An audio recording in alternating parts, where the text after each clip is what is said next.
I'll show you how to factory reset your Amazfit Band 5. Very simple. First thing is bring up the clock face. You can click that little button down there.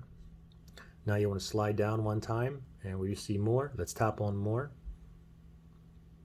And now scroll all the way up, and at the very bottom it says settings. Let's tap on settings.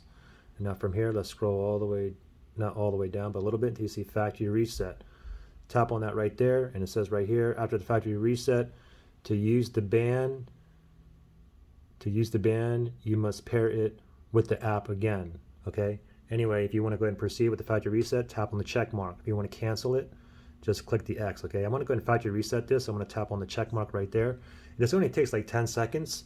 I just felt it vibrate when I clicked on the check mark, and then let it, now it's booting back up. There's the Amazfit logo, and give it like a few more seconds, and voila, okay?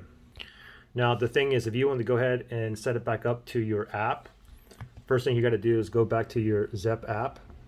So let's open that up. And then from here, what you want to do is make sure you tap on profile down here.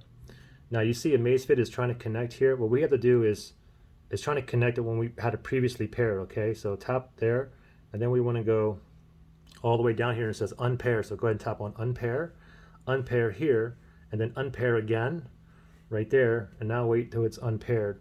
And now if you want to go ahead and sync it back to the app, then you just want to go back here, tap on add device, click on band, and then we have to, it's searching, so let's go to the watch here.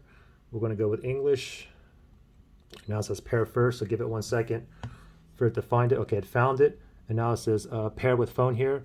Click on OK, and then go ahead and it'll start to go ahead and do its thing. All right, pretty simple. Any questions or issues, comment below.